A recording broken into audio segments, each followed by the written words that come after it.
everyone for coming. I'm looking forward to a great debate today. If you have to leave partway through, make sure you check out the live stream at live.feds.ca.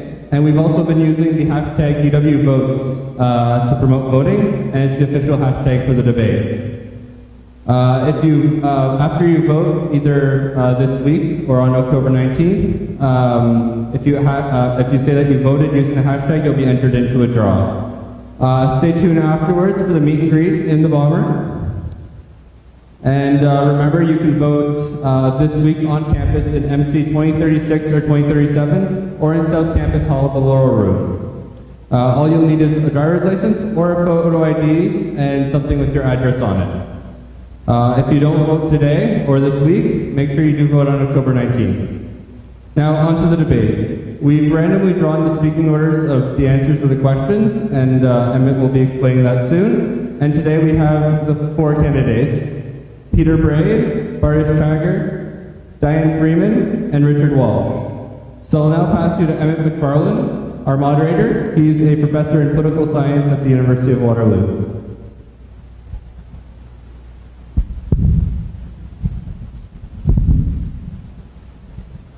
Welcome, thank you. The format for the debate is as follows. Each candidate will have a 2-minute opening statement. The question and answer format is as follows. Each candidate will be given 1 minute to respond to each question. Once each candidate has responded to the question, there will be 5 minutes open floor for rebuttal. Each candidate will then have 30 seconds to make a closing argument for each question. Once the questions are complete, each candidate will be given 2 minutes to make a closing statement.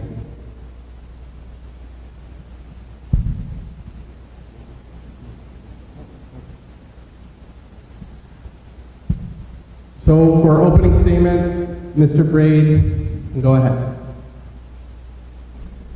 Thank you very much, Professor McFarlane. And thank you to all of you for being here. It's great to see so many students attending today and participating in this important part of our democratic process. Thank you very much to the University of Waterloo Federation of Students for organizing this important event, and to Professor McFarlane for moderating. I'm Peter Brade. I am a Conservative candidate for Waterloo. I have been the Member of Parliament for Kitchener-Waterloo for the past 7 years, and I have a strong record of proven results that have a direct impact on our citizens. And that includes you. Post-secondary students represent over 1/4 of Waterloo's population, and you are a very important part of our community. Over the past 7 years, I've built strong relationships with our universities, and I'm proud of what we've been able to accomplish together. This includes delivering significant funding for campus infrastructure and contributing to important policy changes for the Canada Student Loans and Grants program. In this election, it's clear that students have the same concerns as everyone else: jobs and the economy.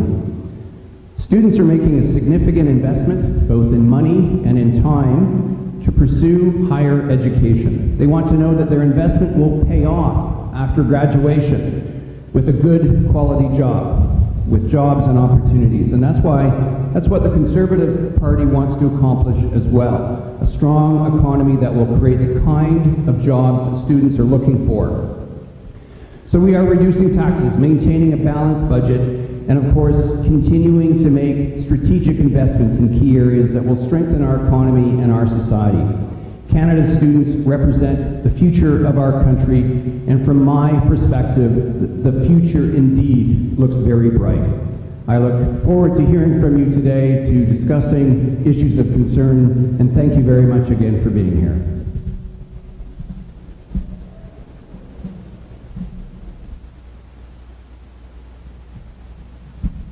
Ms. Freeman. Thank you very much. Good afternoon. My name is Diane Freeman. I graduated from the University of Waterloo in 1992 with a degree in civil engineering. It is my sincere hope that I will be the first professional engineer woman to ever serve in the House of Government in Canada on October 19th, but I need your help to get there. You know what? An NDP government is going to invest in your education. They're going to do that by managing your tuition fees in a variety of different ways. A lot of times undergraduate tuitions are being used to fund research. We're going to get back to funding research the right way through NSERC and CERT grants. We are also going to reduce the student debt from the current $23 billion. Do you know that most students graduate with $26,000 in debt? My son is a second-year mechanical engineering student, and it is very, very hard to get through school without debt. Our government is going to eliminate the interest on those loans so that you can get ahead. We're going to create 40,000 new jobs for students so they can get experiential learning, and it'll be paid learning. We aren't going to try to soak you for jobs and not pay you. New Democrats have fought long and hard to restore the federal government's role in making post-secondary education affordable and accessible. And that's why we tabled the Post-Secondary Education Act, which would ensure adequate and stable funding to institutions. On October 19th, I ask you to vote Diane Freeman, New Democrat. Thank you. Ms. Chager. Thank you. Good afternoon. My name is Brade Chager, and I am your Liberal candidate. I would like to thank the organizers and all of you for attending. Forums such as this are essential to the democratic process. This community has been my home for my entire life. I'm an alumnus of this university, having completed my Bachelor of Science in 2004. Recognizing the need for students to be involved in the democratic process, it was in my university days that I became politically active and led the Young Liberals for 3 years. When I left university, I continued my commitment to Liberal values, which I believe best reflect Canadian values. I have always been dedicated to ensuring others find inclusiveness and compassion, whether this was as executive assistant to former MP Andrew Telegdi, where I gained experience advocating for constituents and working with the federal bureaucracy, or in my job at the KW Multicultural Centre, where my focus was on building community and opportunity for all. As a volunteer in many organizations, such as the Workforce Planning Board, the MT Space, Rotary, and Minor Sports, I'm reminded that we must always give back. In 2012, I was recognized as one of the record's top 40 under 40 leaders in this community. Justin Trudeau came to UW last fall, and this room was jam-packed. He answered your questions, he listened to your voices, and he heard you. We are presenting a platform that is focused on investing in employment opportunities for youth, co-op placements, and green technologies. Real change now, not 4 or 8 years from now. It was my pleasure to introduce Justin Trudeau this morning when he came to Laurier to announce our post-secondary plan and to launch our full Liberal platform, which I encourage you to check out at realchange.ca. I thank you for this opportunity and look forward to this debate. Thank you.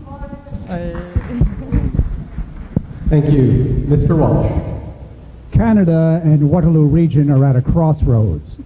Although the region does enjoy a celebrated reputation as a global leader in technological innovation, we're long overdue to use that leadership to face the big environmental, economic, and social challenges of our day. Either we confront the climate crisis and protect our air, water, food, and natural areas, or we doom future generations. We can't have healthy people and a healthy economy in a sick environment. So we have to develop an environmentally sustainable economy with a living wage. The key to economic revival and ecological survival rests in small and medium-sized businesses developing renewable sources of energy and producing basic goods and food locally. As to poverty, we can eradicate it by introducing a guaranteed annual income for everyone.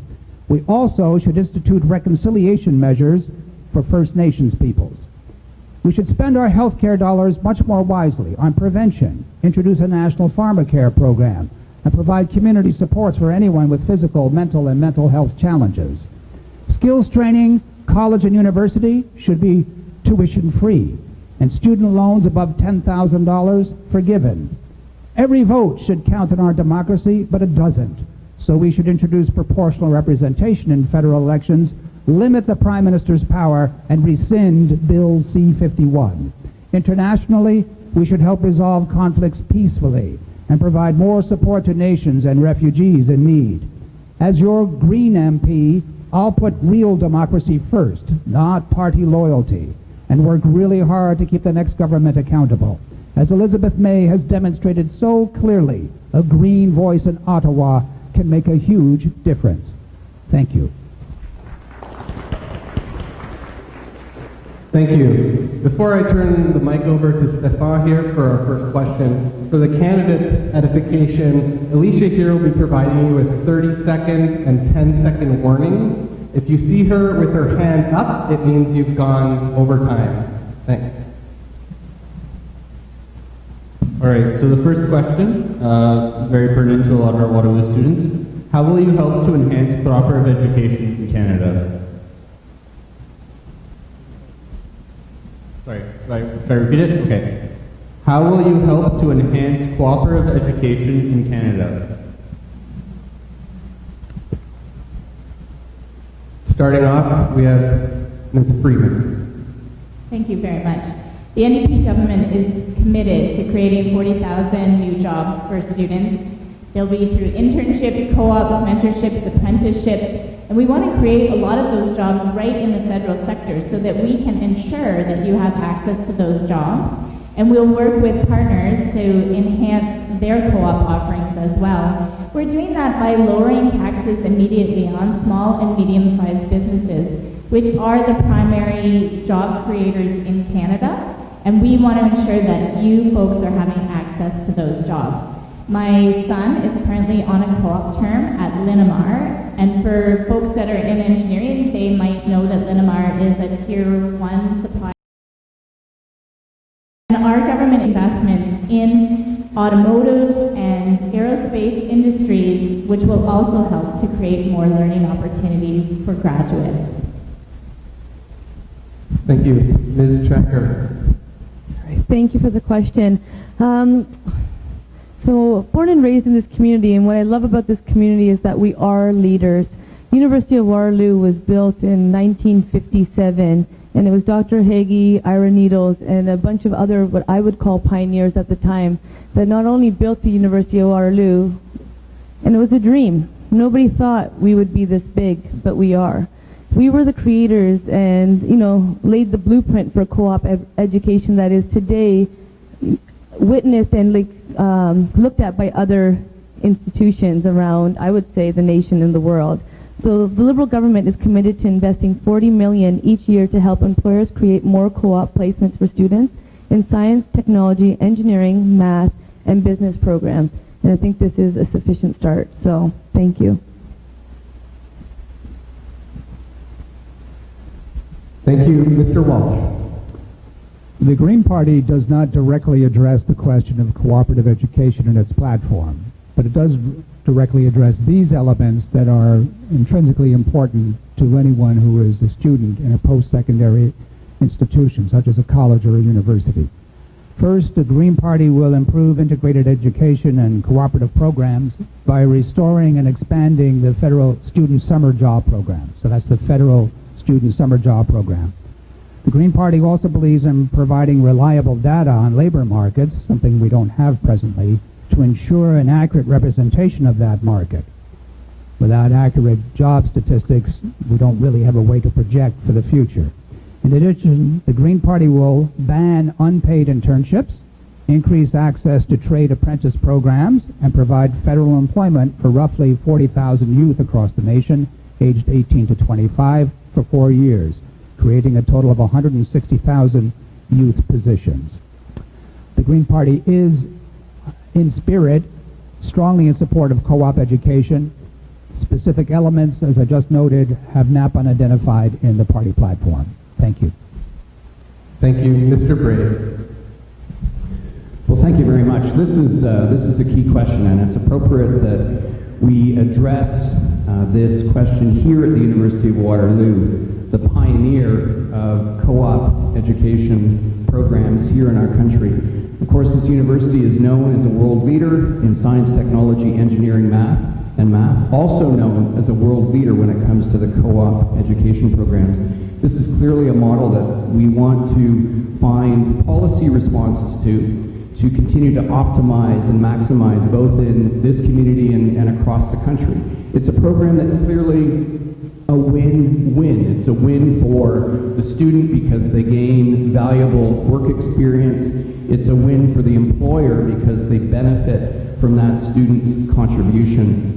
I know that this is one of the key asks of the University of Waterloo Federation of Students. I will work at making policy modifications to promote co-op education. One important change we made was in the last budget. We will eliminate the assessment of in-study income from the Canada Student Loans and Grants program. This is a significant achievement for co-op students here at the University of Waterloo, and I'm proud to have helped deliver it. Thank you. The format now allows for 5 minutes of free interchange. I'm going to invite any of the candidates who want to start off to jump in. I would like to let people know that there are over 60,000 fewer jobs for youth today than when Stephen Harper first took office, and that the number of young Canadians unemployed for more than a year has tripled. This has to change, and we need a government who is going to be there for young people.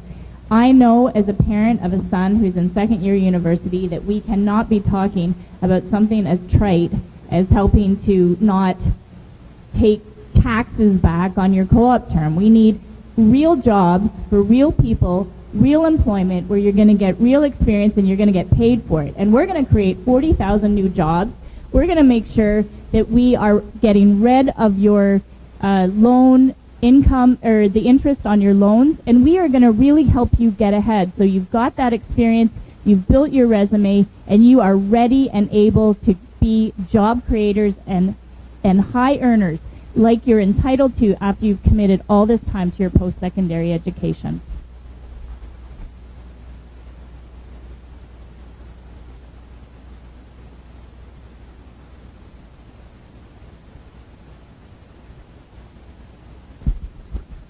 I'd like to add to what Diane has just pointed out and note that the Green Party is strongly in support of raising the federal minimum wage, which will go a long way, by the way, to support student employment and whether at the college or the university level, and even students who are, if you will, trainees in skills training programs.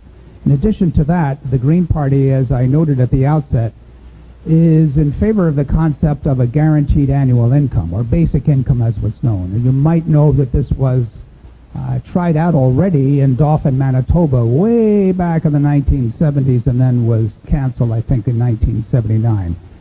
It is an idea that has been picked up in the Netherlands, and it seems to be gathering momentum internationally. A guaranteed annual income, of course, then would make the employability situation for students in co-op programs less precarious. Thank you. Well, thank you very much. I find it important that I respond to a couple of comments. First of all, I think it's important to highlight that here in this region we're very fortunate. We have one of the strongest local economies in the country. Our general unemployment rate is one of the lowest in the country, and our youth employment rate, the same. But there's still more we need to do. We recognize that. There's still more economic hope and prosperity and opportunity that we need to create, and more jobs. And that's exactly what we're going to do by keeping taxes low, by supporting our job creators. That's also why we've expanded our Canada Summer Jobs program, and I've been very involved with that as a local member of Parliament. We've also expanded the youth employment strategy, but I need to respond very specifically to Diane's mischaracterization of my comments. Let me explain how the Canada Student Loan Program works for co-op students and what we have delivered as a positive policy change. Currently, for any student who earns more than $100 a week while they're studying, their loan or their grant is clawed back. This was one of the key asks from the University of Waterloo Federation of Students in the last budget cycle. And I worked very closely with them and with the students at Wilfrid Laurier University to eliminate in-study income from the loans and the assessment process. This isn't a tax cut or a tax credit, as Diane has described it. This is a direct benefit that the students at this university have asked for, that I have helped deliver in terms of policy change. This is the record that I bring for this community, and this is the record that I will continue.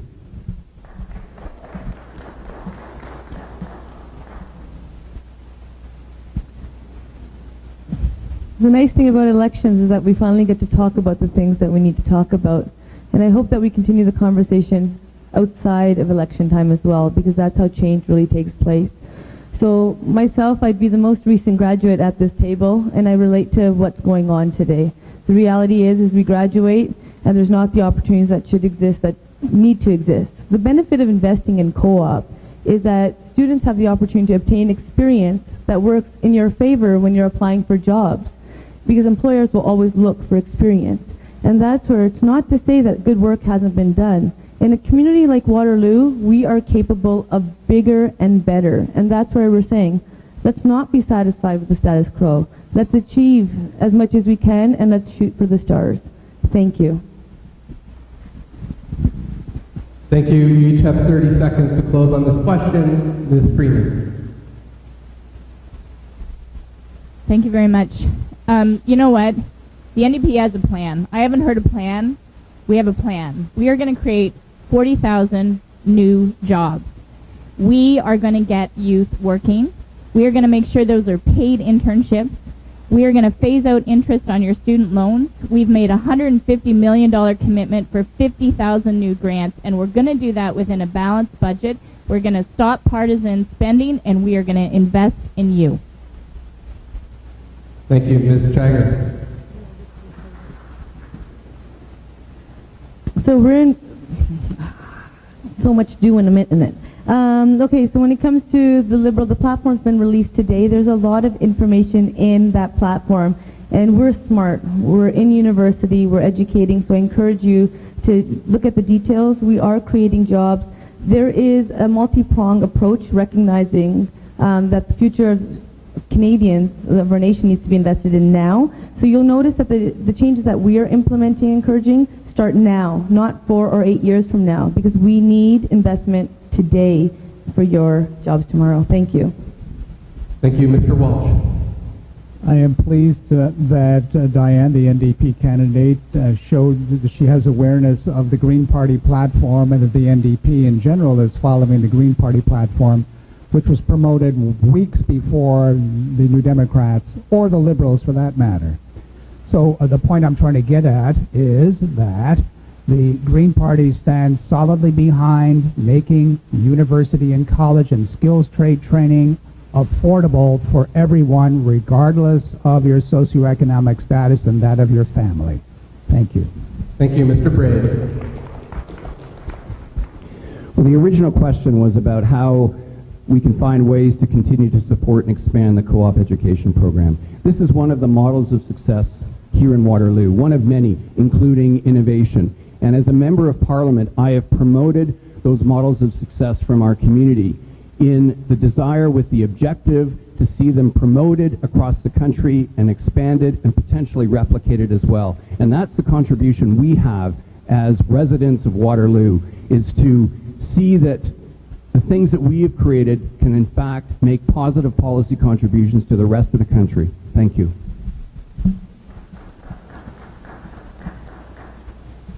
All right, so the second question is in a similar vein. What will you do to address youth unemployment? We turn to Ms. Jagger. Thank you. So youth unemployment it's a reality that we're facing. Youth unemployment is almost three times greater than that experienced by people over 25. There's people who want to work that are not able to work. And that's where we need to create meaningful employment. So we will invest to create more jobs and better opportunities for young Canadians. How? It is by creating 40,000 good youth jobs, including 5,000 youth green jobs each year for the next 3 years, by investing $300 million more in the renewed youth employment strategy. We will more than double the almost 11,000 Canadians who access Skills Link each year. Oh, there's so many numbers. The reality is that we're committed to working with the provinces and the premiers.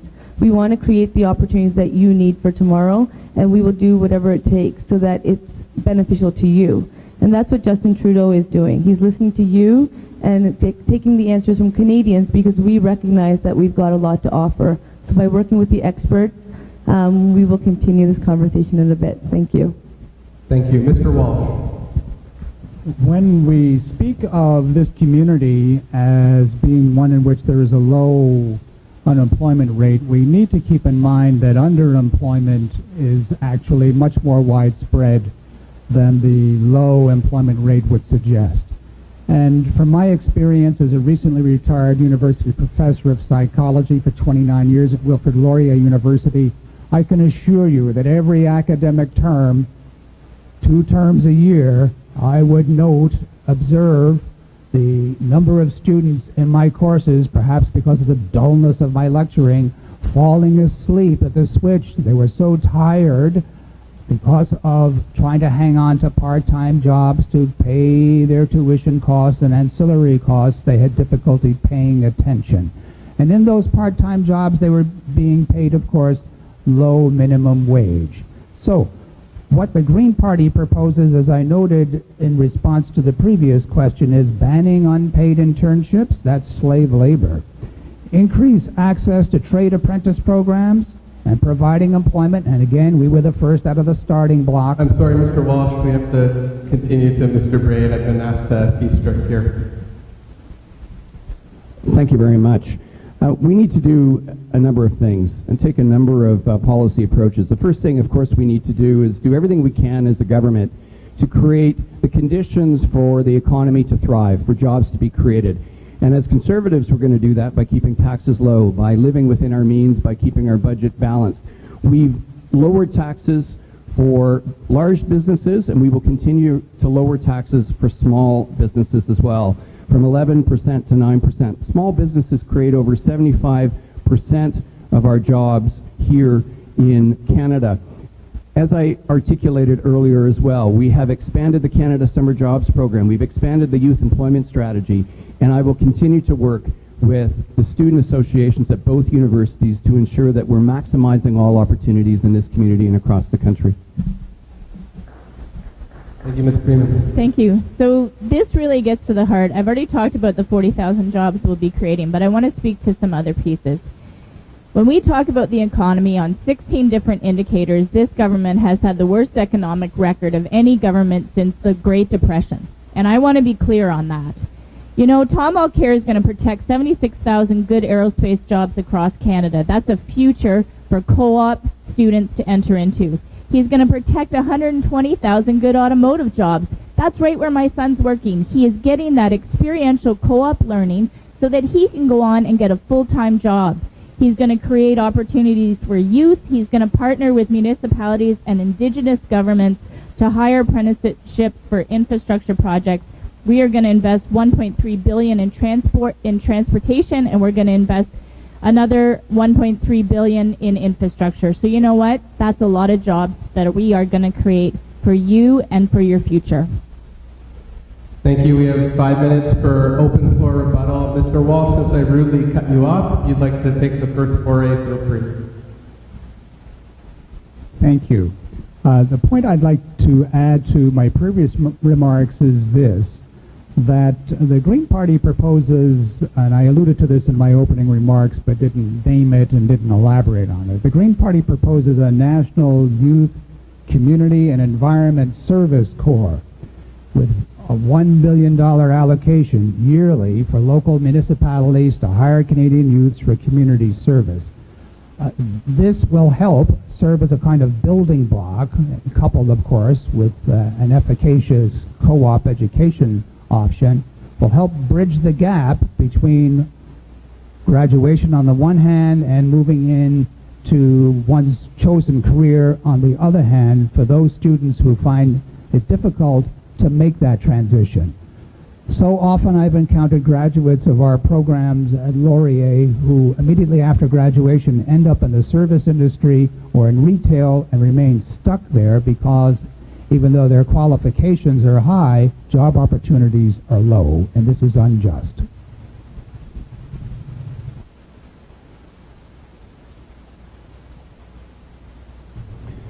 What some of my colleagues seem to forget is that in 2008 and 2009, we suffered the global financial crisis, the Great Recession, the greatest recession since the 1930s. And since then, what has happened? Since then, Canada has one of the strongest economic performance records in the OECD, certainly in the G7, one of the strongest job creation records in the G7. We came out of the recession quicker and stronger than the vast majority of other countries. We have had and continue to have one of the strongest banking systems in the world. In 2014, according to Forbes magazine, Canada is the best place in the G20 to do business. According to the New York Times, we have now the strongest middle class in the world. These are tremendous accomplishments. We have also balanced our budget. Another significant accomplishment, done that a year early. This will give us capacity to make important investments, as we have continued to make. Important investments in science and technology and innovation, over $12 billion since we became government. Important investments in infrastructure, $80 billion over the next 10 years. We're seeing the impacts of those record investments in infrastructure right here in our community. I advocated for federal government support and involvement with the largest infrastructure project in our region's history, the LRT or the ION, which will benefit university students and our economy and our environment and our society here in Kitchener-Waterloo. These important accomplishments and investments will continue, including through pursuing an ambitious trade agenda. And I'm very pleased that today we concluded, as one of the founding countries, the Trans-Pacific Partnership Free Trade Arrangement, an arrangement that is historic, the largest free trade agreement ever negotiated and concluded in the history of the world. Access to 800 million people, 40% of the world's economy. 1 in 5 Canadian jobs depends on Apologies, trade. Mr. Brade, but I have to let other people jump in. I only just got started. Ms. Chagger. That was quite the run you were on. But Mr. Brade, saying it does not make it true, because the reality is, after 10 years under Stephen Harper, good quality job opportunities for young Canadians are tougher and tougher to find. Youth unemployment numbers are higher than people over 25, like I mentioned earlier, and they're actually higher than they were before pre-recession levels. So let's go to the facts. And I'm talking with a background of science, supporting science. And if you supported science, you would have been at the debate we had on campus for evidence for science, but you were busy and not able to attend. I recognize that you support the building of science complexes, but where is the investment for scientists? And I think that's a building once again, but where is the support for research dollars for scientists? We must return to evidence-based decision making. We must return the long-form census so that we know where government support is needed. That is representation, and that is the voice we need in Ottawa. Thank you. Thank you. Ms. Freeman, you have 30 seconds. How many people here get jobs in first rounds at Bill Tatham Hall? How many? Raise your hand. Jobs in first round. Yeah, very few. How many get them in second round? Yeah, third? How many are in the repeats? How many are cycling through? My son has never got a job in first rounds. And you know why? Because there's 60,000 fewer jobs for youth today than when Mr. Harper came into office. And where that Trans-Pacific deal is concerned, I don't know if it's historic because I haven't seen it. It's been done when a government is not even in office with a mandate to do the deal. So how do I know it's historic? How do I know that your jobs and your future jobs are protected? You're going to have access. 800 million people are going to compete against you now for a job. Ms. Chagger, 30-second closing statements now. We're sorry, I have to keep strict time. We're on closing statements. Go ahead. I'm objecting to the problem with the format. But now, thank you to my colleagues at the table. Colleagues, thank you very much. I can continue, and hopefully what I've just said will be counted as my time against me. I'm afraid, Peter, that you've given what I would regard, and we can agree to disagree, as sometimes we do, a hollow example. You referred to the Canadian economy as being robust, if I could use such an adjective, and I'd like to point out to you that it's hollow. This economy is one in which the debt-to-income ratio is 160 to 100. In other words, on average, a Canadian family is in debt to 160%. That's not good, not a good economic basis on which to make a claim that the Canadian economy is robust. Secondly, under the Harper administration, while the deficit has been managed more or less, the national debt has escalated dramatically. The Harper administration has added $150 billion to the debt, and it's now close to $1 trillion. And friends, that's a sword of Damocles that is hanging over everyone's head in this room and all across the nation. And finally, the TPP is a disaster for Canada. Not only was it negotiated in secret, as other free trade deals like CETA are being negotiated, but also it contains within it a key element that you must be aware of because it's going to compromise Canadian sovereignty, and that has to do with investor versus state relationships. If an investor feels that his or her business is being threatened and losing profit, then that investor can sue the Canadian government. I do have to interrupt now. The question was about youth unemployment, so we're going to move to closing. That's part of the context, friend. Ms. Checker. Do you want me to give up my minute closing? You have 30 seconds My for closing. 30 seconds. So, what you notice about Justin Trudeau and the Liberal Party is that we're doing politics very differently. We're thinking outside the box. Rather than the same old, we're saying, hey, let's encourage companies to hire young Canadians for permanent positions by offering a 12-month break on EI premiums. Let's be creative and let's provide incentives where they're needed. So when it comes to youth unemployment, we recognize there's a huge concern. We're guaranteed to work with you to be part of the solution, and that's what a Liberal government would do. Thank you. Thank you. Mr. Walsh.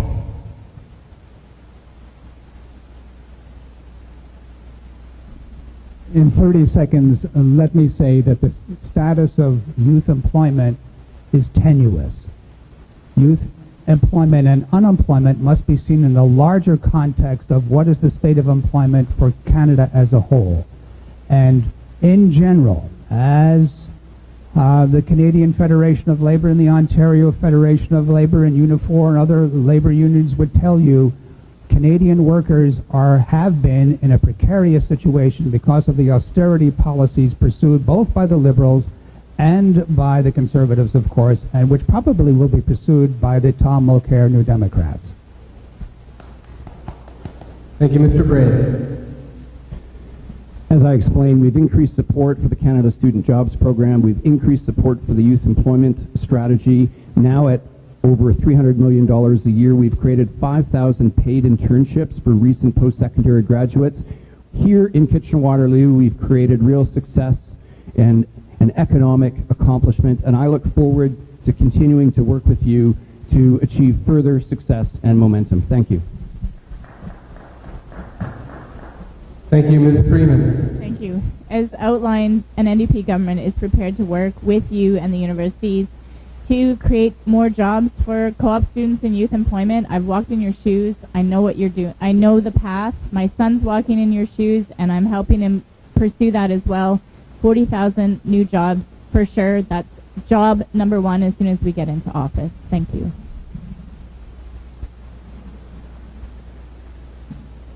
Okay, thank you. So the financial aid system is sometimes unable to meet the needs of students. For example, the weekly allowance loan amount limit of $210 is not increased in 2004, even though tuition and other costs have risen in the same period. What is your party willing to do to improve financial aid? We begin with Mr. Walsh. For us in the Green Party, and for me in particular as a recently retired professor at Laurier, post-secondary education is a basic or a fundamental human right, and it should be affordable for all qualified students. So we believe earnestly and I couldn't be more passionate about this particular topic other than the topic of mental health, which was one of my specialty areas. We believe in steadily reducing university and college tuition fees, abolishing them entirely by 2020, so within 5 years, stepwise, 20% each year, down we go to Z, to zero, zilch. And also to forgive student debt above $10,000. In addition, another way in which to support the economic status of imperiled students, particularly those who come from middle and low-income families, is that, as I noted earlier, the Green Party would support the development of a national youth, community, and employment service corps, as I noted, with $1 billion of support. And this would enable local municipalities to hire Canadian young people for community service. And lastly, the proposal that the Green Party has advanced, which no other party has picked up on, sad to say, but which is practiced in some parts of the world, is that of a guaranteed annual income for everyone, not just for students, but for all Canadians.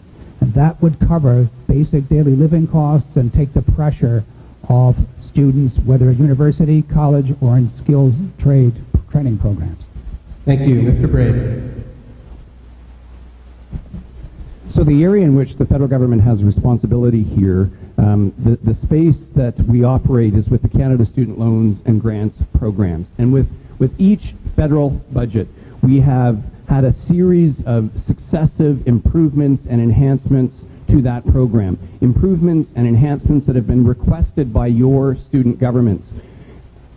Requests that I have worked closely and partnered with these student governments on and advocated for in Ottawa. In 2012, for example, we eliminated interest on loans for part-time students. Then we enhanced and expanded the eligibility of the program for further post-secondary students with a $34 million investment. And then we further expanded for low and middle income students to include short duration programs. More recently, we eliminated the value of a student-owned vehicle from the loans and grants assessment process. Again, an ask from the students. And then in the most recent budget, and this will be effective next year, the one I've already explained, we will eliminate the in-study income portion of the assessment process. This is a significant accomplishment for Waterloo, particularly those who are in the co-op program, and I'm proud of that. Thank you. Ms. Freeman. We will immediately invest $250 million in additional federal student grants over the next 4 years. That's 50,000 new grants. We will also try to make life a little bit more affordable by capping ATM fees and making investments in affordable housing and public transit.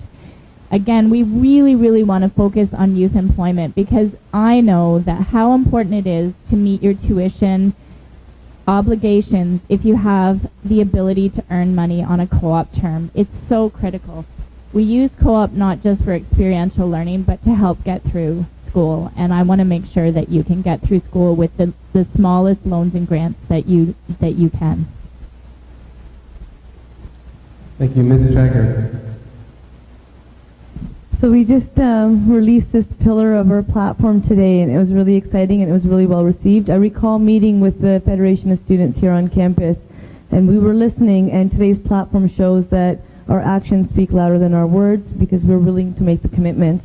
We will increase the maximum Canadian student grant for low-income students to $3,000 per year for full-time students and to $1,800 per year for part-time students. We'll also make our student loan system more flexible. We will ensure that no graduate with student loans will be required to make any repayment until they are earning an income of at least $25,000 per year. We will work with provinces and territories to ensure they do not assume any additional costs to make sure these investments go directly to students. Back to the loan, sorry. This will be done, the repayment, wait until you earn $25,000 a year. This will be done by changing the income thresholds in the repayment assistance plan for recent graduates. The federal government will continue to pay the interest on student loans until graduates begin to earn sufficient income to take over. So no repayment, no interest. That's investment. Thank you. Thank you. We have a 5-minute open floor period. Anyone who wants to jump in, please do so. The note that I would like to make has to do with the claim that the Canadian economy is actually doing quite well. And sorry, Peter, but as you would expect, I'm going to give a different point of view, which is that particularly with respect to the situation in post-secondary education, we have had a long series of cutbacks in the transfer payments from the federal government to the provinces and territories, not just for health, but also for post-secondary education. The slashing of the transfer payments, of course, began in the Liberal administration of Jean Chrétien when Paul Martin was doing his bit at Jean Chrétien and the Liberal bidding, namely in response to the call by the world's wealthiest people to shrink the size of government, slash, wick, whack. This is why universities have found it necessary to raise tuition costs year after year after year because they're getting less and less money federally. And that inclination, of course, has been continued by the Harper regime. So the Green Party proposes replenishing the supply of funds in the federal transfer payments to the post-secondary education sector. And not just with respect to the matter of tuition costs, which are hideous enough, but also with respect, of course, to funding of academic research, whether scientific, social scientific, or in the humanities. Thank you.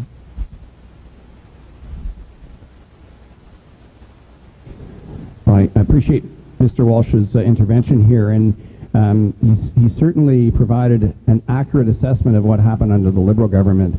But then the accuracy stopped when he talked about the Conservative government. We have, as a Conservative government, we have balanced the budget. We have kept your taxes low, and we've done both of those things, accomplished both of those things while increasing transfer payments to the provinces. Whereas the Liberal government of the 90s eliminated the deficit by slashing transfer payments to healthcare and to education. Our transfer payments are up in Ontario about 75%. We still provide $10 billion to the provinces a year for transfer payments for education. Our healthcare transfer payments have increased and continue to increase at 6% per year until 2017, and then will be a minimum of 3% per year following that. Thank you.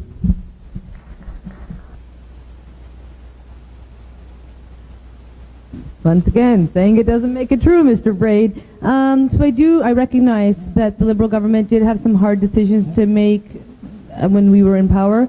The nice thing about Justin Trudeau and the Liberals currently is that we're looking to the future and we're listening, and we are providing a platform that will invest in Canadians, that will invest in infrastructure, that will invest in the environment, as we recognize we need to protect the environment. So when it comes to service delivery, I'll check the numbers, but I'm not sure that they are as great as we're saying they are, because the delivery of services is not strong. And something that the current government has not done is that it's not sat down with the provinces and premiers.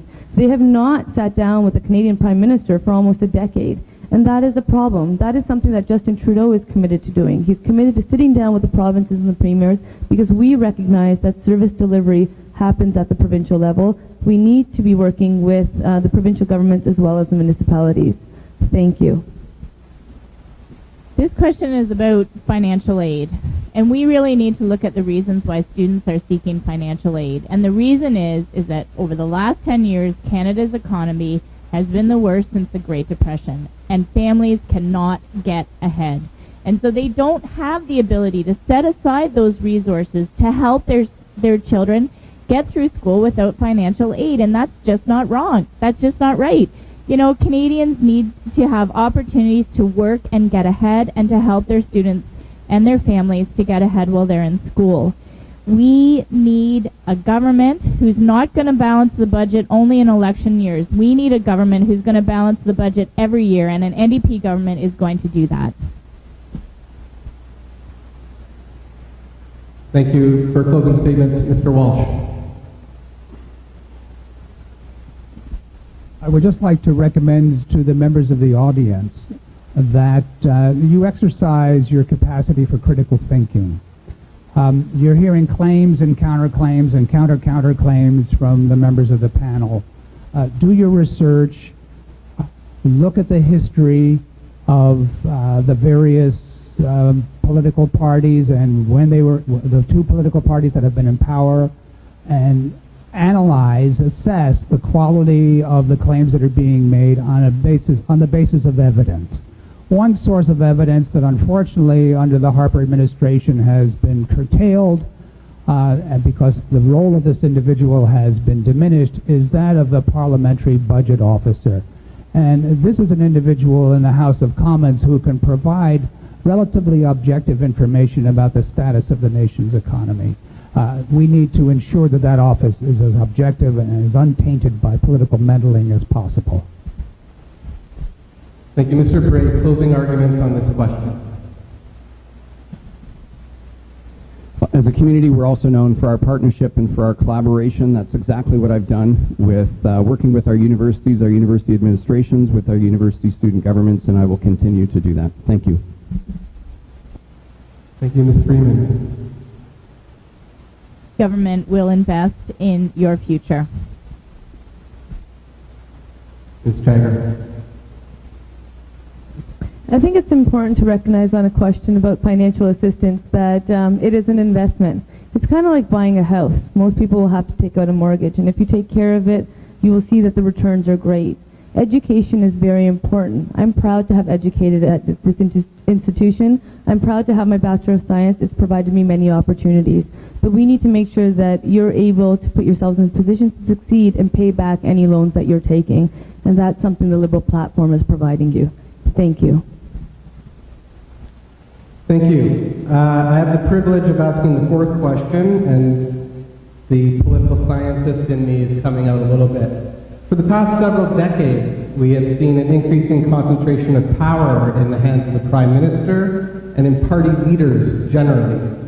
Some critics suggest this has reduced the role of ordinary members of Parliament who are forced to fall in line with an overly strict form of party discipline, and where individual thinking and representation are discouraged. My question is this: can you each identify a decision or policy in your own party's platform with which you disagree? And if you cannot, can you explain to us why we would not effectively be voting for a party lemming? The question goes to Mr. Brade first. Well, let me take the opportunity to address the first part of your question with respect to the role of members of Parliament and the role of parliamentarians in the House of Commons and what we are able to accomplish. I've been the Member of Parliament for this community for 7 years, and there are two accomplishments that I'm particularly proud of, helping to deliver as an individual parliamentarian. The first is changes to the Income Tax Act to support charities. I initiated a study that had the unanimous approval of the House of Commons to look at ways to increase incentives for Canadians to give to charity. That resulted in the first-time donor super credit. I'm very proud of that. I also was responsible for the Mandela Scholarships as a tribute to the life and legacy of Nelson Mandela, which is administered by SHRC. So what we can accomplish when we're in Ottawa is ultimately up to us as individuals. And I'm very proud of what I've been able to deliver as the representative of Waterloo. Thank you. Ms. Freeman. I'm going to seek to answer the question directly. I don't like the power that's been moved into the PMO's office, and I'm worried about that. And I think we've lost a lot of honesty in our democracy where we can actually see the debates happen in public. What we see in question period is really like watching WWF wrestling, right? It's a prearranged game, and it's not really where the decisions happen. The decisions happen in caucus rooms, and I would like to see that. I would like opportunities for Canadians to actually see that conversation.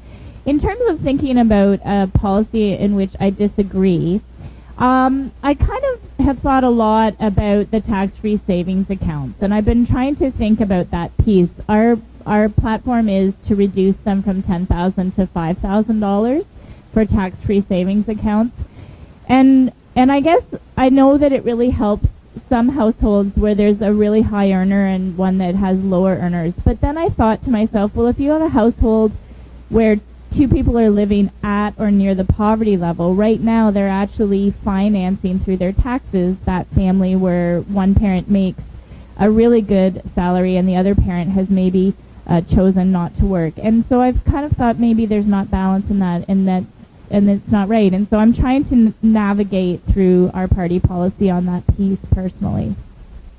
Thank you. Ms. Jagger. Thank you. Solid question. So I have to start off by saying this is my 8th federal campaign I've been involved in. It's the first time my name's on a sign, and it's the first time that the platform of the party actually comes from the roots of the party. So what usually happens is we go to conventions, we participate, we have these powerful debates, and the election is called, and we see the platform, and you recognize none of it. And that is disappointing. This time, the policies are actually coming from the roots, and we've helped advance them. Something that we talk about within our platform is women, and we talk about 50% of women within our cabinet, if elected. I'd like to see more. I'd like to see more women in the House of Commons. I'd like to see more female candidates. I'd like to see those opportunities given. When I was the Young Liberals president here at the University of Waterloo, I was the only female that was involved with that group. By the time I finished, there was a good percentage of women versus guys that were there and present. And today I look at my Young Liberals Club and we're back down. The tables have turned. The only woman involved is the secretary, and that breaks my heart. So we need to do something about it. And that doesn't only mean that women need to be engaged. We work together, men and women. We need to empower and encourage more women to run. So thank you. Thank you. Mr. Walsh. If I understood the question correctly, the powers of the Prime Minister's office have been excessively increased within the PMO since the time of Justin Trudeau's father. This tradition has actually persisted and has intensified since that time. As a consequence, the powers of the legislative branch of the Canadian government have been very severely diminished. This is a very serious problem with respect to the state of Canadian democracy. So there are two fundamental ways in which Canadian democracy needs to be overhauled. Number one, the powers of the PMO need to be strictly curtailed and drastically reduced, so that number two, the powers of the House of Commons can be massively increased. And lastly, the Green Party practices whipped free votes. We do not bow to party loyalty. Thank you. I open the floor for the 5-minute open debate. If anyone wants to jump in first. Also, as part of your question, you asked if there was anything with which I disagreed in the Green Party platform. Is that correct? Personally, I would like to see the Green Party platform take a more assertive orientation with respect to the nature of Canada's in recent history, commitments to the military aspects of the international community. I would like to see Canada play a much more assertive and active role in promoting nonviolence so that we open our arms to the world community and promote global cooperation rather than engaging in militaristic activity.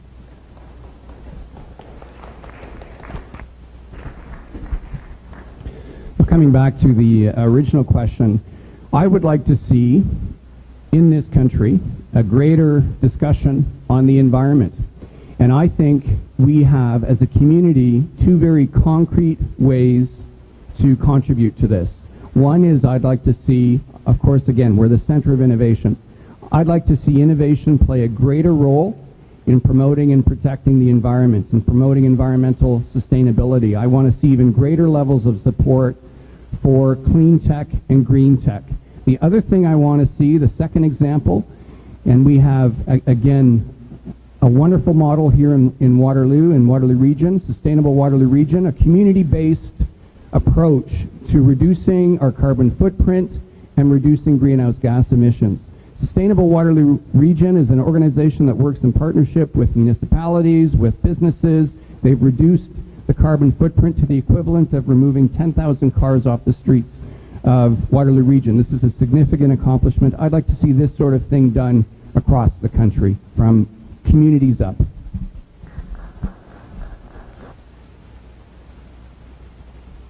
We were talking, in this question it was talking about the powers that leaders had and the ability of members of the party to speak to the leader and affect change and take a leadership role regardless of whether you're in caucus or not. And you know what? One of the things I learned while I was on the Governor General's Leadership Conference in 2012 was that the best leaders know what they don't know, and they surround themselves with people who know what they don't know. And when I had the opportunity on many of an occasion to have those kinds of conversations with Tom Mulcair, I could see that that's what he was doing. He was looking to the leaders that he had in his party to help him to fill the gaps on the things that he didn't know. And he asked them to take leadership roles, and we see that. Peggy Nash spoke to the Trans-Pacific Partnership the other day on power and politics. Andrew Thompson, who is an NDP candidate right now, he delivered the fiscal framework to Canadians. So that is empowering people that you're leading immediately as a leader on really, really big policy pieces. That's the Tom Mulcair that I know, and that is what he will continue to do when he leads this country, is he will turn to those individuals within his caucus to take strong leadership roles.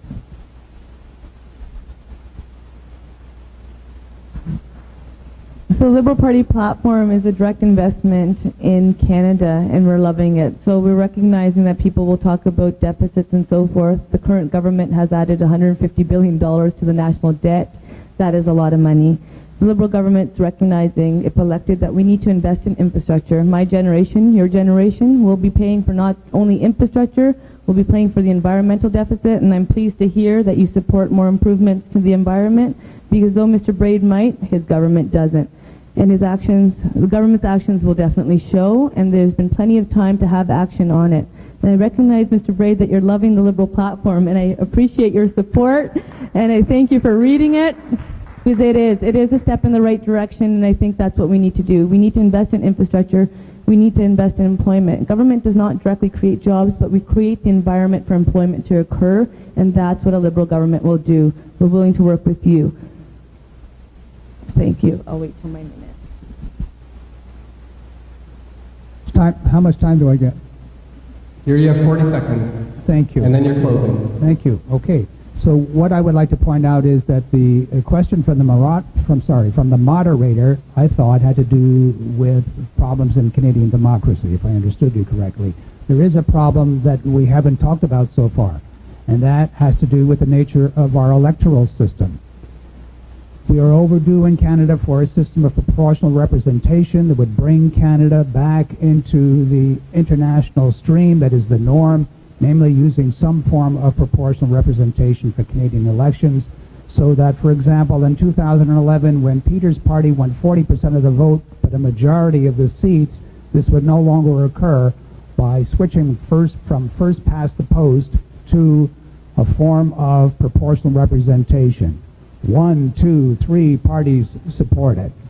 Liberals, the Greens primarily, and the NDP. I used to be an NDP candidate and would argue for proportional representation.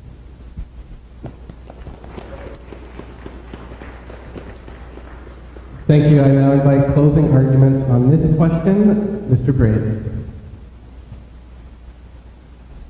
Well, thank you. I was sent to Ottawa to make a difference. I'm proud of what I've been able to accomplish. As a parliamentarian, I've worked hard to represent the interests and the values of this community. I will continue to do that. I may be elected by a certain number of people, but I work very hard to represent the entire community once I get there, and that's exactly what I've done and what I will continue to do.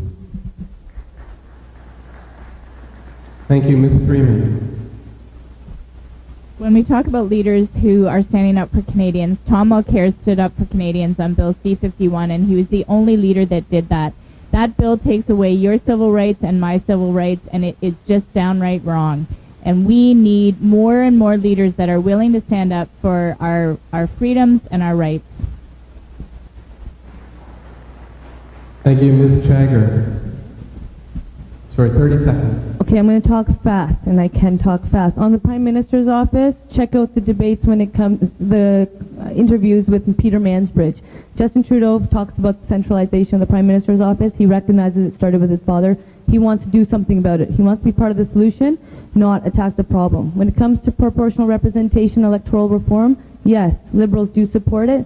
We actually in the Waterloo region led the pillar for the Liberal Party platform in regards to working with an all-party committee to find out what is the best method for Canadians. We want a made-in-Canada solution for Canadians. We need to increase the voter turnout. We need your vote to count. And when it comes to C-51, politics of fear and division once again. We're smarter than that. The reality is, post 9/11, the Liberal government was in. We introduced anti-terror legislation, but people weren't scared of us like they are Stephen Harper. And they have a reason to be scared of Stephen Harper, because Stephen Harper is a one-man show, and members of Parliament don't have a voice. And the reality is Justin Trudeau is committed. I have to turn to Mr. Walsh. Thank you.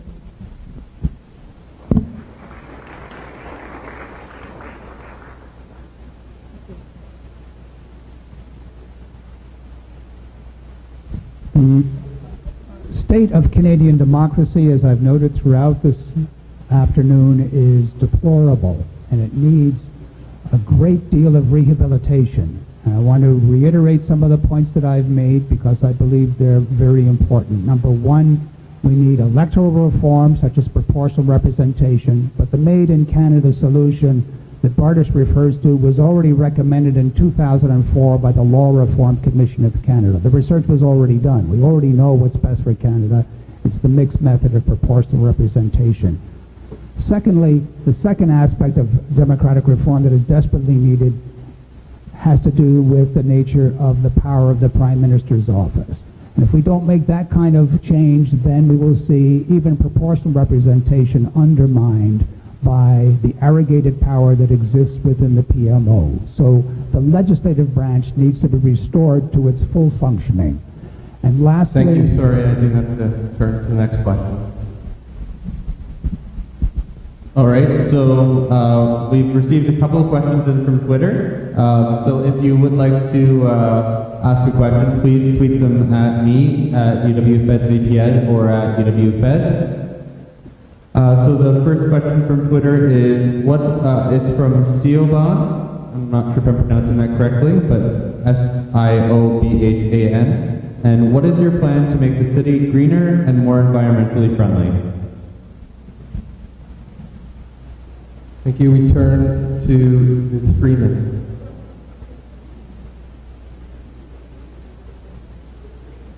So I think the name's Siobhan, right?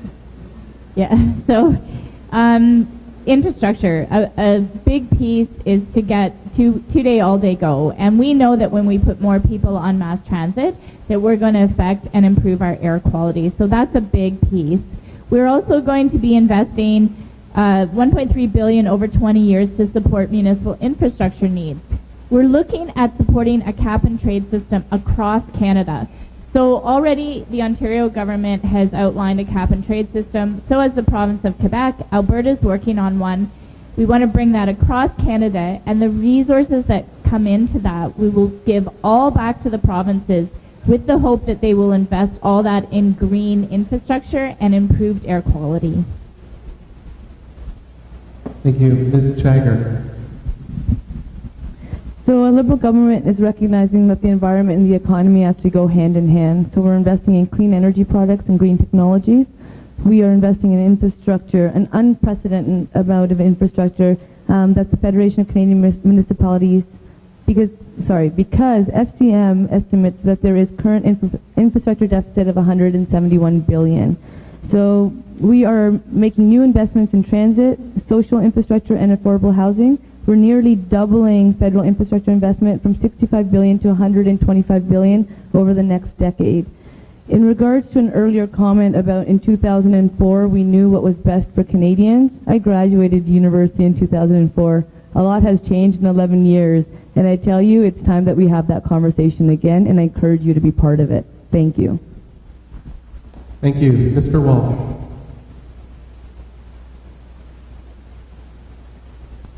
The the Green Party and I would like to emphasize there's a big distinction, although the two phenomena are related, between air quality and greenhouse gas emissions. We need to be making interventions that will improve the quality of air and at the same time reduce greenhouse gas emissions. And the Green Party is the party that received the highest rating from the editors of the Globe and Mail. And the Globe and Mail is not exactly Pravda. The Globe and Mail evaluated the quality of the environmental proposals and proposals for dealing with climate change put forward by the four major parties. And it was the Green Party, hands down, that received the highest possible rating from the editors of the Globe and Mail. And the reason why is because cap and trade is less efficacious, than a carbon tax or carbon fee and dividend approach.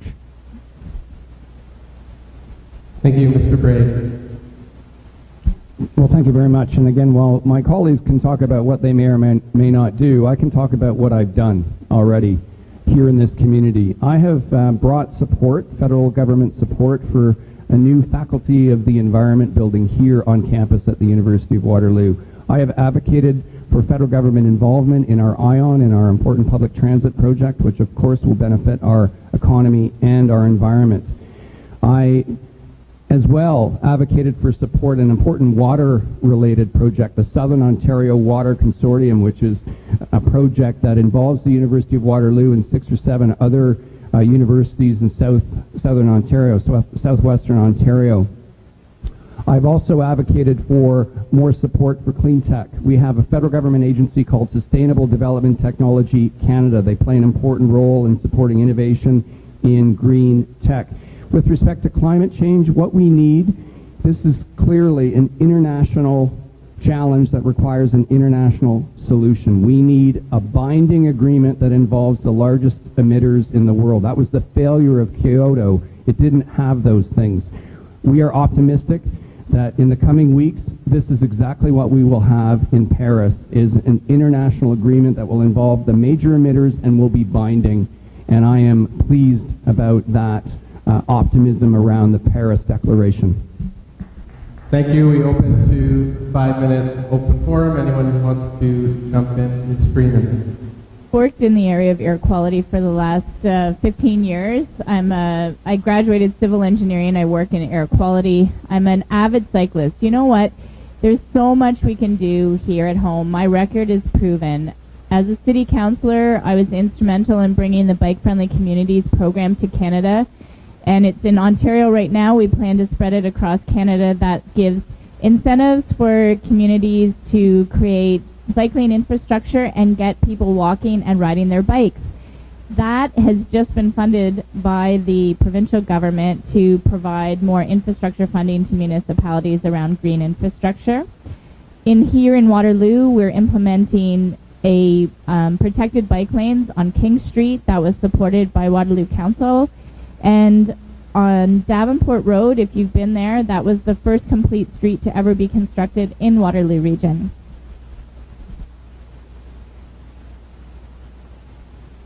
In this discussion, for me, it's extremely important that we deal with the dire necessity for developing a low-carbon economy, not just in this community, not just in the region, not just in Canada, but internationally.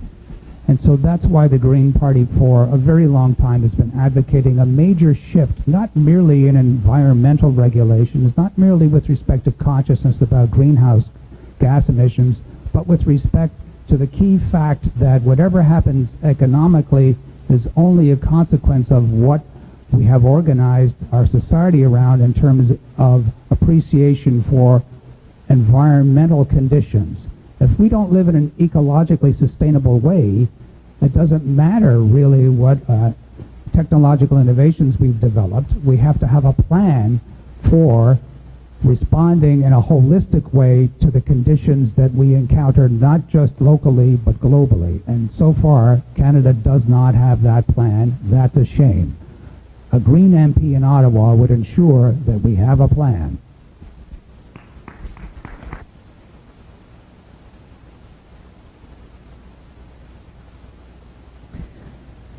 It is, you're right. Elizabeth May offers a lot to the table, and that's why Justin Trudeau was saying that she needs to be part of the debate. She might be one member of parliament representing one riding, but she represents a national, a global issue, and we need to talk about it. If we don't take care of our environment, we don't have much to offer.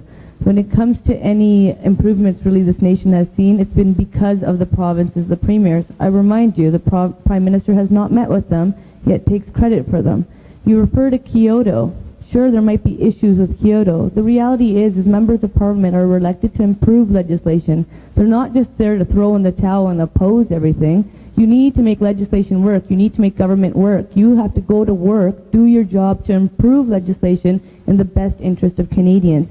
And when it comes to heading to the conference, I hope that you will be extending the invitation to our premiers and the provinces to attend with the leaders of the government that will be attending, because it's about time that they be invited to that table so that they can get recognition for the work that they've been doing.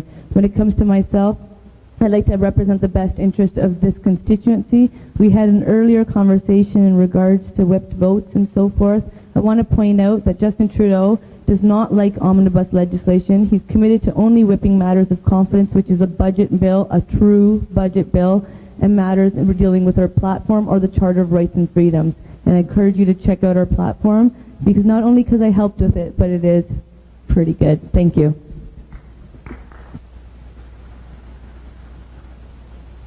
We do have over a minute left in this open floor. Anyone who wants to jump in?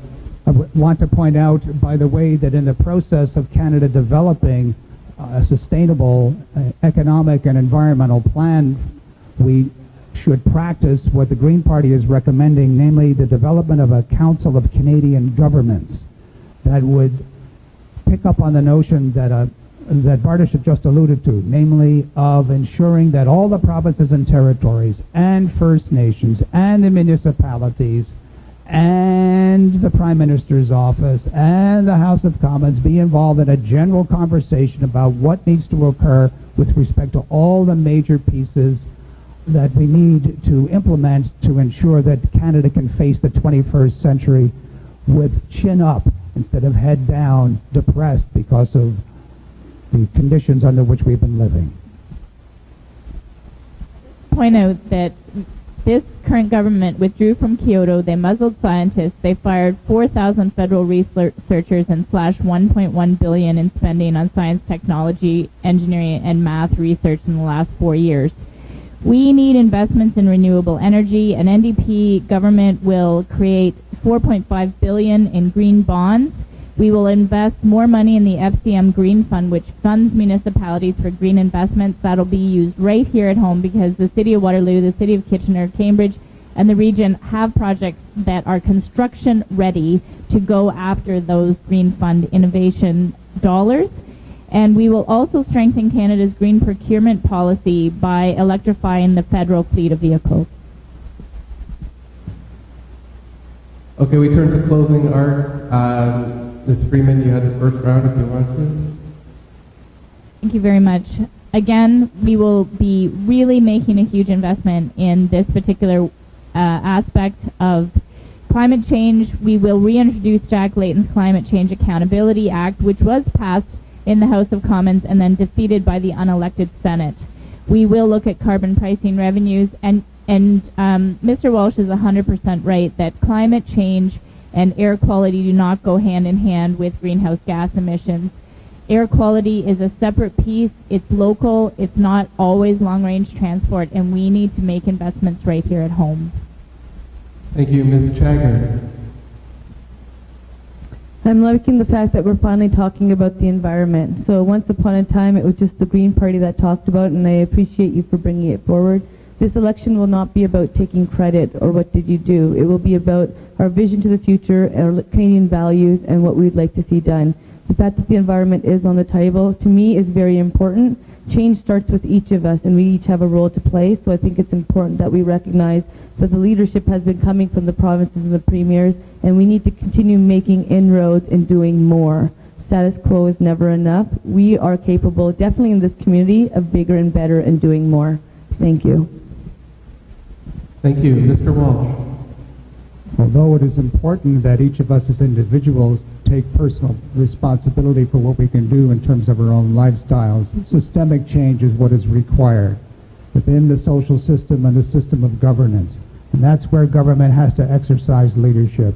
What Elizabeth May and I propose is a Council of Canadian Governments. As I noted earlier, that hasn't been tried yet. We will put pressure on the next government to ensure that it does become the norm.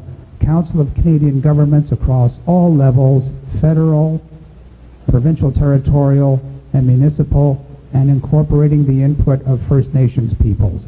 For what purpose? For the purpose of ensuring that the quality of governance of this nation proceeds according to A, greening the economy, B, practicing social justice, and C, practicing peaceful relations with the international community.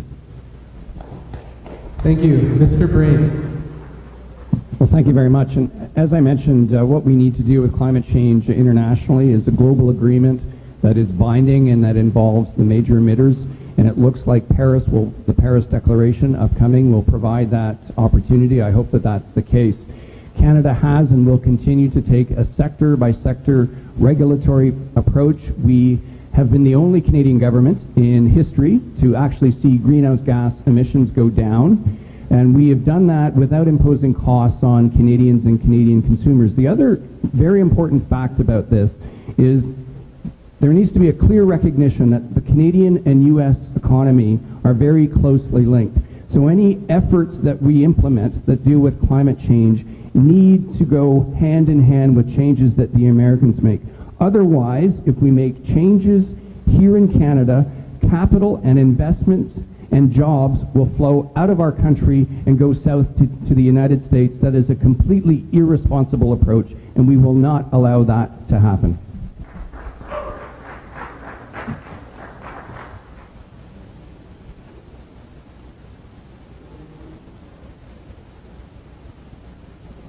So we received quite a few questions on Twitter, and I'd recommend, if I unfortunately was not able to pick your question, to ask them during the meet and greet. So the question that has been picked is from Abraham, and the question is, what are the candidates' policies for sustainable health care? Thank you. And first answer goes to Ms. Chagger. Thank you. So the Liberals have a plan that we have shared. It was released not too long ago.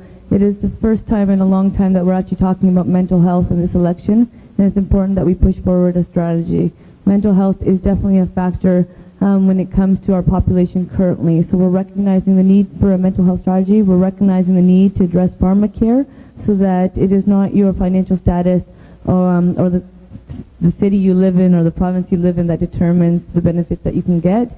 We're also talking about, there's a lot to the plan, and I hope within the debate I get to share more of it with you because I run out of time so fast. But it is actually hitting the pillars of the conversation that we need to have, moving us forward rather than just the same old, same old. We've committed to sitting down with the provinces and the premiers, more so because we shouldn't just be dumping funds on the provinces. We need to make sure that our funds, that our tax dollars are actually advancing the work we need done. Thank you. Thank you. Mr. Walsh. Healthcare is a very important concern for me as someone who is employed in the mental health system as a clinical psychologist at the hospital down the road. There are several aspects of improvements that are vital for resuscitating the healthcare system in Canada. One of them is that we need to move to a system of community-based clinics in which both registered nurses and nurse practitioners play a much more vital role than they have in the past. This would be better use of the high quality of healthcare professionals in Canada than we have had in the recent past. Secondly, the Green Party was the first, again, out of the starting blocks to propose a national pharmacare plan. It would pertain to everyone and would significantly reduce the cost of prescribed medication, a big burden for students as well as for all other members of society if they do not have a large income. And lastly, the Green Party proposes a guaranteed annual income, which, by the way, the Canadian Medical Association has supported in its last annual meeting, which was just 2 months ago. And in that annual meeting, the Canadian Medical Association recommended that Canada adopt a basic income or a guaranteed annual income. And why? Because the epidemiological literature clearly shows that the very strongest predictor of premature illness and death is poverty. Eradicate the situation of poverty, and we will see much less costs to the health care system than we have endured in the past several decades. Thank you. Thank you, Mr. Brade. Well, thank you. The federal government continues to play a very important role in terms of funding healthcare, providing transfer payments to provinces. We will continue to increase transfer payments to provinces for healthcare by 6% a year up until 2017, and then a minimum of 3% a year after that. We look at 2014 alone. If we look at that year, healthcare costs increased by about 2%. We increased the funding by 6%. So there's a huge differential there where funding exceeds the actual rate of increase to healthcare costs. We're going to continue to invest in health prevention. For example, anti-smoking programs. We've doubled the children's fitness tax credit. Promoting fitness and health and fitness is also very important. We've made major investments in the Canadian Institutes for Health Research, and we'll continue to fund important research and health research in this country. And just the other day, an announcement was made about further investments with respect to neurological related diseases as well. And these important investments will continue. Thank you, Ms. Freeman. Just like the Conservatives, the NDP will honor the 6% increase to the provinces for healthcare. That's critically important. But what's also important is forging a relationship with those provinces and sitting down with the premiers to make sure that they have all other tools that they need to deliver on our healthcare. I find the 2% number that Mr. Brade made reference to interesting because I sit on the hospital board and our budgets every year are being cut. And so I don't understand when it says healthcare is actually increasing by 2% because we don't have enough. Okay, it's given to you by the province. But anyways, the NDP will recruit 7,000 health professionals and build 200 more medical clinics. We plan to invest in expanding care for seniors, 40,000 home care support spaces and more nursing beds. We also want to invest in youth mental health. It's a real gap in healthcare is youth mental health. We will also invest in a national Alzheimer's and dementia strategy. So those are all pieces that are critically important. Our healthcare system needs investment, and the NDP government will do that. Thank you. We now have 5 minutes for open floor discussion. Mr. Wall. One thing that I believe we need to really emphasize when we speak of resuscitating healthcare in Canada is the state of the mental health of Canadians. Mental health issues are typically taboo issues, and I would like to bring them out into the open now. Roughly 1 out of 5 Canadians suffers with some mental health challenge. It can range from severe to relatively mild. And this figure, this estimate of 1 out of 5, pertains to children and youth as well as to adults across the adult lifespan. We have inadequate facilities and support systems within the healthcare system generally for addressing mental health. The Mental Health Commission of Canada a few years ago made some important recommendations that the Green Party fully supports.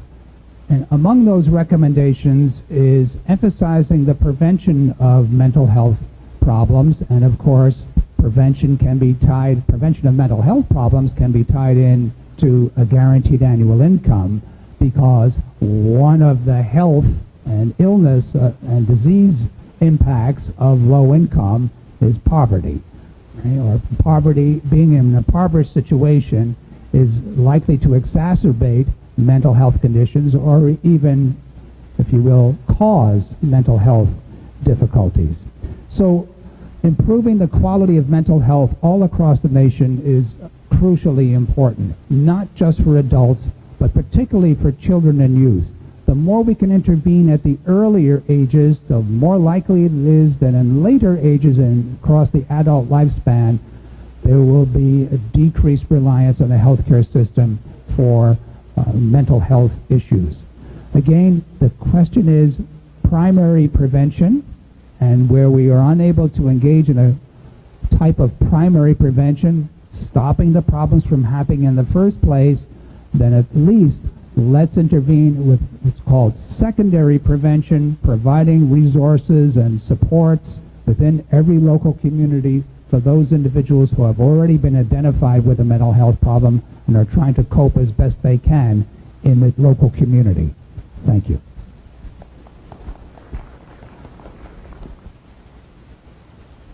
I appreciate Richard's contributions to this important topic, and very thoughtful contributions to this important topic of mental health. This is clearly an issue that doesn't involve partisan politics. This is something that transcends partisan politics. This is an issue we all need to work together to understand, to address, to improve. You know, it's rare that a Canadian family will not deal with a mental health challenge at some point in the course of that family's life. My family is the same. And these are important issues that we need to deal with as a society. This is where governments and organizations, all levels of government, need to work together. And I appreciate, Richard, you introducing this important topic here at this debate. You know, I really think of healthcare as a very integrated challenge. It's not just related to how we deliver on urgent care as we think of when we think of hospital care, how we deliver on general practitioners care as we think of when we go to see our family doctor, but holistically how we care for ourselves. And so things like affordable housing and getting individuals housed so that they can get access to healthcare systems, to pharmacare systems. And NDP government wants to build a pharmacare system for Canadians so that they can ensure that they get their medications when they need them all the time. And when we look at things like our air quality, that's an integrated piece too, right? We ask the question, is our air making us feel poor? And maybe the answer is yes. And so there's all these aspects that we need to look at when we look at a healthcare strategy. When I look at the budget for Grand River Hospital, for example, there's so many aspects of care that we provide. Palliative care for end of life, there's stroke care, there's cancer care, there's emergent care, and all of those pieces, the funding's being cut back on. And how do you make ends meet? There's no other tools but government funding for our healthcare system. And people say, well, let's change the system. Let's fundamentally change the system. And my thoughts is that we've got to start helping people get primary health improved. So their air quality is better, their weight balance is better, their food opportunities are healthier. There's just so many pieces to that puzzle.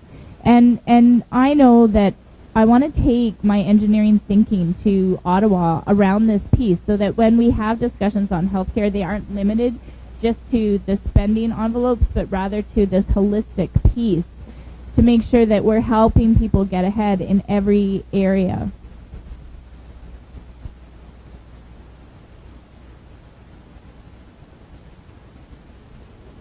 So, Justin Trudeau and the Liberals have committed to convening a meeting with the provinces and the territories and Indigenous peoples within the first 100 days of being elected. And that's action, and that's the first step we need to take. We need to bring the provinces and the territories and the Indigenous communities to the table, especially when it comes to mental health and every other factor that we're talking about. Change will happen if we come together and we not only talk about it, but we act upon it.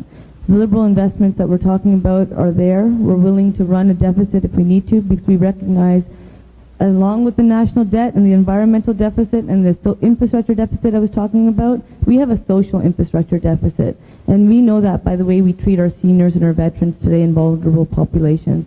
My grandmother passed away 5 years ago, and at the end of her road I got to take care of her. And it was a neat opportunity for me to spend with her. But this woman worked over 40 years in Canada. She contributed taxes and she worked her butt off. She helped make me the person I am. She never liked me, but she loved me. And there's a difference there, and you really get to know that at the end of the road. And when it came to her in the healthcare system, I was really disappointed to see what she had to go through. I was really disheartened to see, and I don't even know how to describe it, but there was no dignity left. And this woman had pride. This woman was gorgeous. This woman was strong. And by the end of her life, I don't think I would ever want anybody to have to remember my grandma like that. And she wouldn't even want to be remembered like that. So we need to improve services. We need to work with the provinces and premiers, and we need to get it right now, not 4 or 8 years from now. Thank you. Thank you. We move to closing arguments on the sustainability of healthcare. Ms. Jagger. Thank you for that. So we'll notice that what we're also talking about is, once again, being creative, recognizing a lot has changed. Justin Trudeau is willing to work with families and working with Canadians so that you're not fixed to the normal work day, so that, you know what, we recognize that life happens, and we're willing to make your life be part of your work cycle. We're willing to work with employers so that you can have an altered day, whether it's a sick child or you need to work from home. And we're saying, let's be creative. Let's realize that technology has advanced to extents that were way beyond 2004, I tell you. The power within my BlackBerry is huge, and yes, I still use a BlackBerry. And I remember stories about the math computer in the math building. It was the size of a big room, but it had no power compared to my little BlackBerry. So we've come a long way, and we need to go further, and that's my comment. Thank you. Thank you. Mr. Walsh. My last comment about the state of Canadian healthcare is that I believe it's in danger of being privatized. And so when we speak of how to improve the nature of healthcare in all its aspects, as we have so far this afternoon, it's also important, in my view, to remember that unless we have a change in government, we will eventually see the privatization of the public healthcare system in Canada, and that would be a tragedy. Thank you. Mr. Brade. So again, an important role for the federal government to play in terms of continued investments with transfer payments to provinces for healthcare, for the administration of healthcare and the delivery of healthcare, and important areas for continued investment in innovation for medical technology and for medical research as well, for this type of research that happens here on campus at the University of Waterloo. Indeed, there needs to be more investment in healthcare, and the sustainability of it will come from the federal government. They have more ability to do that. So the 6% increase in transfers to the provinces are critically important. Improving access to family doctors, expanding care for seniors, mental health innovation for youth and children, a national Alzheimer's and dementia strategy are all part of our plan, in addition to introducing a universal comprehensive public drug coverage. Thank you. We now move to closing statements. Each of you have 2 minutes. We begin with Mr. Walsh. I believe that the Canadian government can and must be both socially progressive, striving for sustainability, justice, and peace, and fiscally responsible, striving to live within our means and to reduce the federal debt systematically. But can you imagine what Canada would be like if all federal government programs reflected what most Canadians desire, namely a healthy environment, a sustainable economy, and a vibrant, caring society in which no one lives in poverty, a Canada in which First Nations are treated with full respect, in which we practice participatory democracy and proportional representation exists in the House of Commons, a Canada reaching out to the world community in the spirit of sisterhood and brotherhood. In this day and age, when climate change and weapons of mass destruction threaten the very basis for human life, all of us should work together for society's benefit. These are the values that I will bring to Ottawa if you elect me your MP. When you study the party platform, friends, you'll see that practically the Green Party is best suited to facilitate your coping with our 21st century realities. But neither Elizabeth May nor I can be proxies for your personal engagement in the community. To paraphrase President Kennedy, ask not only what your MP and the Canadian government can do for you, but also what you can do to help every Canadian live sustainably on this planet and without poverty.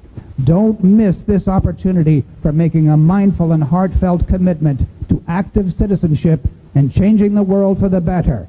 Catch the green wave towards sustainability, justice, and peace. Thank you. Thank you. Mr. Brade. Well, thank you again for your attendance at this forum. Thank you for the opportunity to be here. Ladies and gentlemen, we hear a lot about how young people don't vote, but in Waterloo, I know that students care about this community and they care about our collective future. For the past 7 years, I've worked hard to represent this riding, where post-secondary education is one of the key pillars of our community. And I have delivered proven results. I have helped to secure important investments in areas of infrastructure and research funding here at the University of Waterloo. And in partnership with student leaders, I've helped to make important positive policy changes for your priority issues. I've promoted this university, our community, both nationally and internationally as a model for effective collaboration that accomplishes great things. I am asking for your vote on October the 19th. The Conservative Party is the only choice to keep our economy strong and our taxes low. We will continue to foster innovation, to help students launch startups and to begin their careers. And a Conservative government will balance the budget, which gives us the fiscal capacity to tackle the emerging challenges of our society.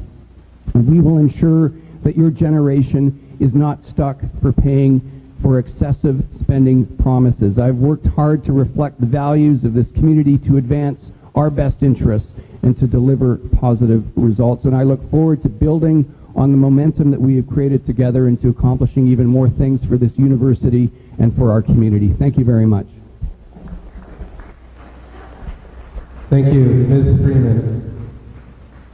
An NDP government will immediately begin phasing out interest on student loans and eliminating it completely by year 7, saving the average student $4,000. We will also immediately invest $250 million in additional federal student grants over 4 years, with an emphasis on helping students who need it most, creating as many as 50,000 new grants.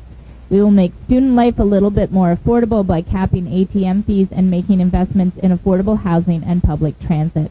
I know how important it is to protect students as well as our post-secondary educations as we will work to build Canada's economy and the Canada of the future. I've been serving as a Waterloo City Councillor since 2006, and I would like to take those skills to Ottawa. I'm asking for your support on October 19th to become the first professional engineering woman to serve in the House of the Commons, and you're a graduate from this university.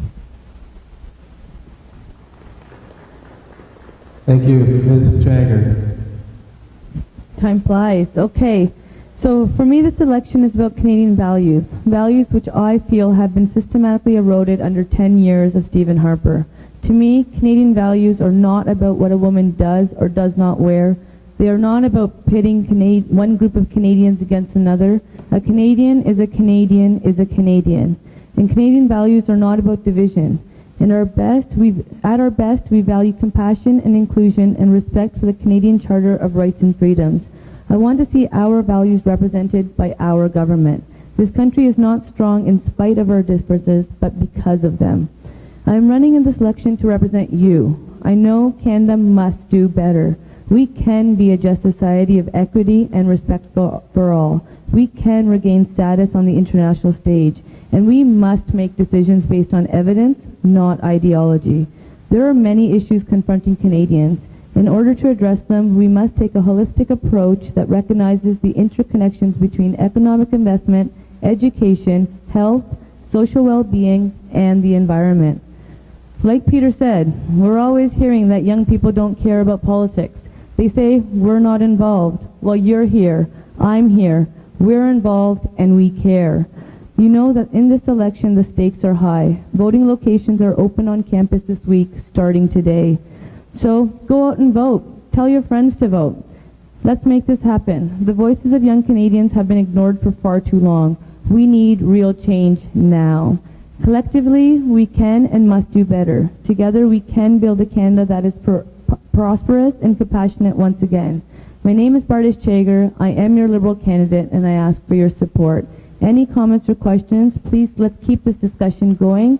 I'm located at the corner of University and Marsland. My information's at the back, will soon to be in the bomber, and I look forward to conversing with you. Thank you for your participation.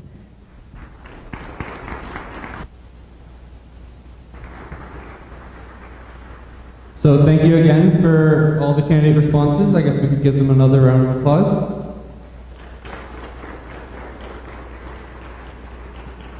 I'd also like to thank Christina, Nafisa, and all of our volunteers for setting up the logistics and marketing for this event. And I want to remind everybody, as some of the candidates did, that you can vote on campus today till 8 p.m. and until Thursday from 10 a.m. to 8 p.m. in MC 2036 or 37 or in South Campus Hall, the lower room. And you'll need your driver's license or photo ID and something with your address on it. And if you don't vote this week, like I said before, make sure you vote on October 19th. And again, thank you again for coming, and if you're interested in asking more questions of the candidates or having a discussion, we're going to have a meet and greet in the bomber right now. So have a great evening.